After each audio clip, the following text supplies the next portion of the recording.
All right, so what is this channel about? This channel is here to talk about books, and it's here to talk about ska and punk music, and then fandom stuff related to those things. So what I'm looking forward to doing is today we're going to start a new playlist where we're going to take a few of those things and put them together. This won't be an every week thing, but there will be videos from time to time that fall into this playlist. But what we're going to do is we're going to talk about some of our favorite bands' favorite books. So if I'm going to talk about one of my favorite bands and I'm going to talk about some of their favorite books, it only makes sense that one of the first bands that I talk about is Five Iron Frenzy. Now, if you've been on this channel for very long or you've been following me on any of my social media, you know that Five Iron Frenzy is right up there in my top 2 favorite bands of all time. Not only are they putting out fantastic music, they are fantastic people. So I've been a fan from their first release, Upbeats and Beatdowns, and I continue to be a fan. Now, Five Iron Frenzy has been known for their, maybe at least partially for their silly songs like Battle Dancing Unicorns with Glitter, songs like Sucker Punch, which is one of my all-time favorites. But they've also been known for some pretty serious songs like Fahrenheit, songs like pretty much everything off their last album, songs like American Kryptonite. They have some very serious takes on stuff as well. And I've always really appreciated that. So I got the opportunity to ask a few of the band members what are some of their favorite books, and I'm excited to share with you what those books are today. Now, because I'm going to be doing multiple books, I'm not going to have necessarily the book cover displayed on the screen. But you can definitely search those book covers very easily. These are all pretty well-known books. So I'm going to start out with Micah. Now, Micah Ortega is one of the guitarists. He was lost for a while, apparently. Whole song, Where's Micah? But luckily, he has always come back and played that awesome guitar on the Five Iron Frenzy albums. So I asked Micah what his favorite book was, and Micah shared with me that his favorite book is Ender's Game. Now, I've taken notes on some of these books so I could be able to share with you, but Ender's Game is one that I know super well. I actually taught it for several years. So Ender's Game is the story of a young boy named Ender Wiggin. Now, this story takes place kind of in the future. It's a sci-fi book written by Orson Scott Card. Of course, I know the author, but I had to, don't trust myself. Written by Orson Scott Card. And Ender is basically brought into school, and this school is it's a special school that brings in young people who are especially gifted, and they're trained to be military, to fight off the buggers, which is an alien race that supposedly has been attacking the humanity for some time. So Ender goes into this school and is trained to attack the buggers, and he excels at every step until ultimately he becomes someone that can lead the military against the buggers. Now, this is a book about a bunch of things. It's a book about violence and war. It's a book about what makes us human and what kindness and goodness is in humanity. It's a book about potential and taking a stand. It's also a book about how our leaders can sometimes manipulate us for their own ends. What they deem to be the best steps for humanity, they can lead us into making those steps, whether that's good or not. It is a powerful story, a beautiful story, and a well-written story. And it's the first of a quintet of books, but it's definitely one that's worth picking up. There's also a movie adaptation that was decent, So the next book that I'm going to talk about is I'm going to go for Micah's cousin, which is the one and only Leanor Jeff the Girl, Inez Ortega-Till. So Leanor, who, again, so kind to respond to my questions, Leanor was excited to share that one of her favorite books is The House on Mango Street. The House on Mango Street is another one of those that is often taught in schools, and I have not had the pleasure of teaching this book. But The House on Mango Street follows a young Latina immigrant named Esperanza, and it describes her as the oldest child in a Hispanic family that moves around a lot.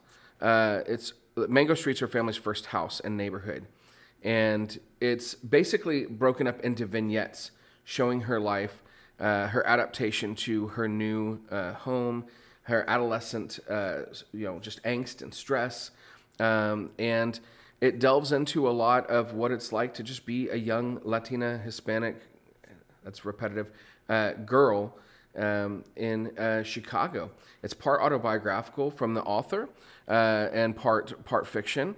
This is written by Sandra Cisneros, and it's definitely a great book for you to pick up as well. And I got to say, like, for me, a lot of times I love these kinds of books that are like a glimpse into someone's life, even if it's someone that's fictional. So, reading The House on Mango Street in a lot of ways reminds me of like Tree Grows in Brooklyn, but a more, instead of being New York, it's Chicago, and it's enveloped with the description of Hispanic culture, Hispanic family, Hispanic lifestyle, which is something that's really great. So I'm thankful that Leanor was willing to share that with us as well. So that brings us into the other person who we're going to talk about today, which is the one and only Reese Roper. There is only one Reese Roper, and he would tell you that that's a good thing, that there's only one of him, because more than one would be a problem. Let me enjoy a quick sip of some Whataburger root beer there. That sounds weird. They don't make the root beer, but whatever. So Reese actually was doing a like Twitter discussion or an Instagram discussion. I don't even remember what. And I threw in there in the middle of all that, can you tell me what your favorite book is? And he threw out two. So I'm going to talk about two of his favorite books, both written by the same author, which is Ernest Hemingway.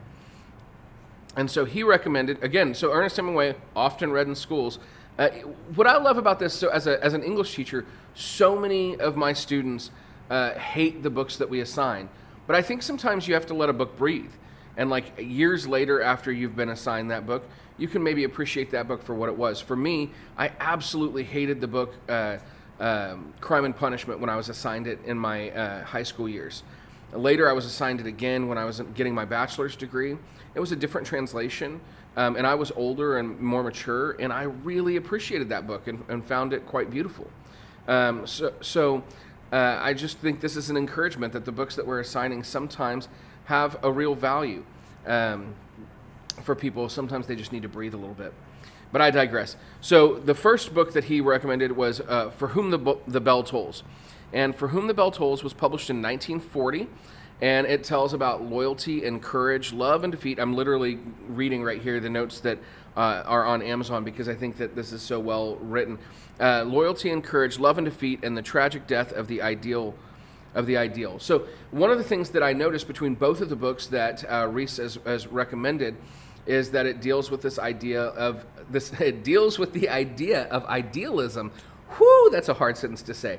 It deals with the idea of idealism and whether we should continue to maintain those ideals or if sometimes we have to let those ideals die. And especially if you've listened to the lyrics of the new Five Iron Frenzy album, you can see how there's this choice. Do I stand up for what I believe or do I let it go? And in some ways, there's a melancholy in these Ernest Hemingway books when it's dealing with the death of an ideal. But the wrestling is a powerful thing to read about, as we all, I think, wrestle with that same kind of thing. So in this particular case, the main character, Robert Jordan's a young American in the International Brigades attached to an anti-fascist guerrilla unit in the mountains of Spain. And this particular story deals with Jordan's love for a young woman named Maria.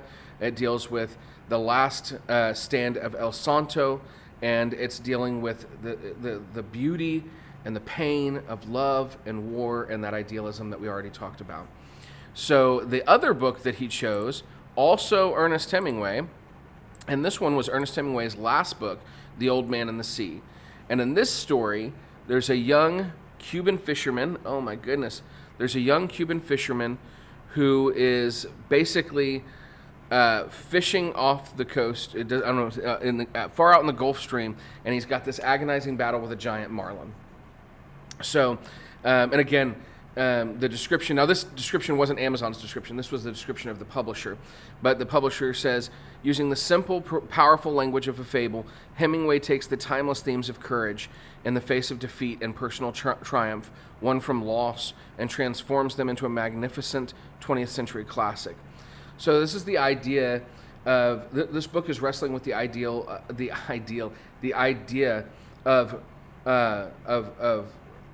losing, of fighting for something, and again, it's connected to that idea of idealism, and it is sort of allegorical in that sense, but a beautiful story either way. This one's a little bit shorter than For Whom the Bell Tolls, and I'm going to say, it's a foible, it's a faux pas to be a librarian and to give a book talk for a book you haven't read, and I haven't read either of these Ernest Hemingway books, but I do think that there are things that I would love to pick up. And sometimes just a quick description of a book is all you need to say, this is worth it. So I also think it's so interesting to look at what all these three books have in common and are different about. These are books that are about living a life filled with love, hope, and idealism, and about how life wants to push back on that sometimes, and you have to stand up for that idealism. You have to stand up for your ideals. You have to continue to push back. You have to fight through, and I think that's a really beautiful thing. Now pair that with some of the great lyrics from Five Iron Frenzy, and I think you've got some great encouragement and support for a good life. Now I encourage you to go out, find Ender's Game, find The House on Mango Street, find For Whom the Bell Tolls, find the Old Man and the Sea, and find all of Five Iron's albums, especially their new album, Until This Shakes Apart. And I think you should pick all of those up.